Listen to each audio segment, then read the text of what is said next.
रामकृष्ण हरे. सज्जन हो, थोर उदारता या विषयावर आज आपलं विवेचन आहे. भान ठेवून केलेलं दान, ज्ञानवर्धक असणाऱ्या ठिकाणी केलेलं दान, सात्विक दान, सत्पात्री दान, त्याला निष्काम दान असं म्हटलं आहे गीतेने. न तो प्रत्युपकारार्थम, आपल्याला काहीतरी मिळेल म्हणून त्याला द्यायचं, त्याला सात्विक दान म्हणत नाही.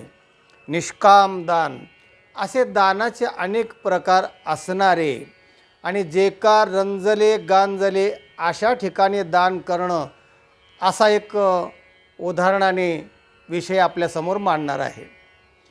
एक धनीराम सेठ नावाचे, नावाप्रमाणे श्रीमंत, उदार, धार्मिक, दयाळू अशा अनेक गुणाने संपन्न असणारे ते धनीराम सेठ होते.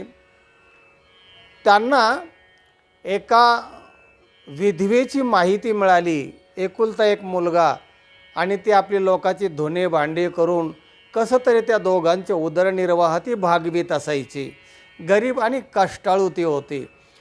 तिची माहिती जेव्हा धनीराम सेठला मिळाली तेव्हा त्या धनीराम सेठने आपल्या नोकराकडे एक लाडूची पेटी, लाकडी पेटी, त्यात लाडू आणि त्याच्या खाली एक सुवर्ण मुद्रा घालून त्या सेवकाच्या हाती त्या बाईला पाठवलं.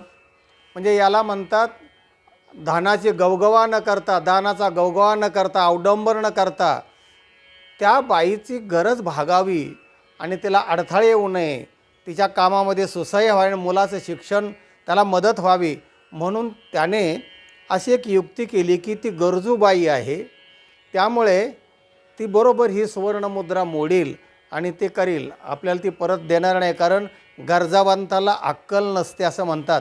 तेव्हा ती गरजू आहे असे त्याची पहिली भावना होती. त्याप्रमाणे सेठचा तो नोकर जो होता ते लाडूची पेटी घेऊन त्या बाईकडे गेला. त्याने ते नम्रतेने त्या बाईला ती पेटी दिली आणि सांगितलं, आमच्या धनीराम शेठनी हे तुम्हाला पाठवलेलं आहे, प्रेझेंट ज्याला आपण म्हणतो, तर ते तुम्हाला पाठवलेलं आहे, म्हणजे खाद्यपदार्थाचं. ठीक आहे. आणि त्याने नमस्कार केला आणि तो निघून गेला. थोड्या वेळाने तिचा एकुलता एक मुलगा शाळेमध्ये जात होता, तो आला.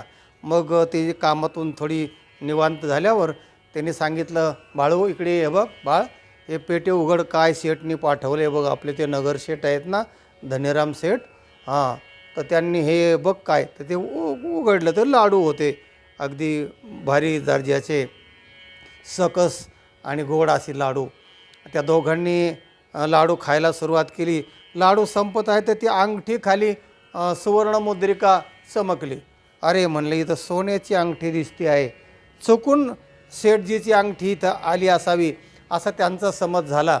कसे काय येईना, पण आपलं ते काम नाही, म्हणाले आपल्यावर प्रेम दाखवलं आहे ना, तर त्यांची अंगठी आपल्याला नको आहे. म्हणून त्या मुलाला त्या बाईने सांगितलं. बाळ म्हणाले, त्यांची अंगठी आहे ना, त्यांना परत कर आणि त्यांचे आभार मान जा. मुलाने ती अंगठी घेतली आणि तिथे गेला. शेठजीला नमस्कार केला. सेठ म्हणाले, आईने मला पाठवलं आणि ही तुमची सुवर्णमुद्रिका, तुम्ही जे लाडूची पेटी पाठवली होती ना, त्यामध्ये ही चुकून आली असेल, ही तुमची तुम्हाला घेऊन टाका. सेठजी तर एकदम आश्चर्यचकित झाले, की म्हणतात गरजावंताला अक्कल नसते आणि बुभुक्षितः खिन्न करोति पापम, जो भोकिल्ला मनुष्य असतो, गरजू असतो, तो कोणतं पाप करणार नाही, म्हणजे तो काही पण पाप करू शकतो, असे सुभाषित आणि शास्त्र आहेत. पण ही बाई अशा संकटाला बळी पडलेली नाही. तेव्हा त्याला कौतुक वाटलं आणि मग तो त्या मुलाबरोबर त्या बाईकडे आला. चल म्हणले, बाळ तुझ्या आईकडे जाऊया. दोघेही आले आणि त्या बाईला सेठने लावून नमस्कार केला. म्हणले, बाई माझी तुम्ही सुवर्णमुद्रा परत पाठवली, पण ती मीच पाठवली होती मुद्दाम, की तुला 12 विश्व तुझं दारिद्र्य आहे, तुला गरज आहे, एकुलता एक मुलगा आहे, तो धुणे भांडे करून लोक कसं तरी दोघांचं जगते, उपजीविका करते, आणि तुला एक आधार मिळावा म्हणून मी असं पाठवली होती. तर तू परत पाठवली.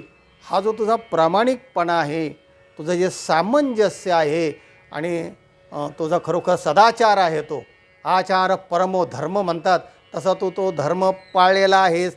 तेव्हा तुझ्या या सात्विकतेला आणि तुझ्या या कार्याला माझा नमस्कार असो.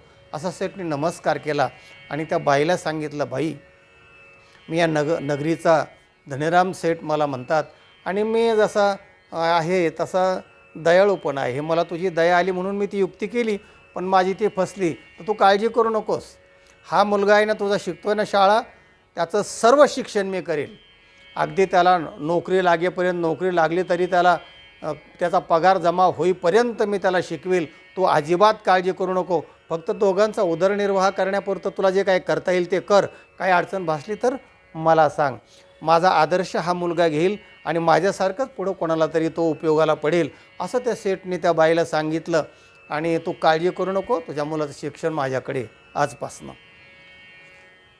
ते सेठजीचे शब्द ऐकल्यावर त्या बाईच्या डोळ्यातून घळघळा अश्रू आले हो. तेव्हा त्या बाईने आभार मानले आणि ते सेठ निघून गेला. संत म्हणतात, जे कारंजले गांजले त्यासे म्हणे जो आपुले, तोचे साधो ओळखावा, देव तेथेची जाणावा, तोचे साधो ओळखावा. असे धनीराम सेठसारखे लोक म्हणजे साधूचे गुण अंगात असणारे लोक असतात. ते फार कमी असतात. शेतेषु जायते शूरः सहस्रेषु च पंडितः आणि वक्ता दशसहस्रेषु दाता भवती वानवा. दात्यांची फार वानवा आहे आणि दाते जे आहेत ना, योग्य ठिकाणी दान करणारे समंजस दाते या धनीरामसारखे तर क्वचितच असतात. तेव्हा ज्ञानेश्वरीमध्ये सुद्धा माऊली म्हणतात, जेथ संपत्ती आणि दया दोन्ही वसती एके ठाया, तेथ जान धनंजया विभूती माझे. संपत्ती आहे धनीराम शेठकडे आणि दया पण आहे, शहाणपण पण आहे आणि अशा प्रकारचं सहाय्य करणारे. आणि म्हणूनच आपण या व्हिडिओला थोर उदारता असं शीर्षक दिलेलं आहे.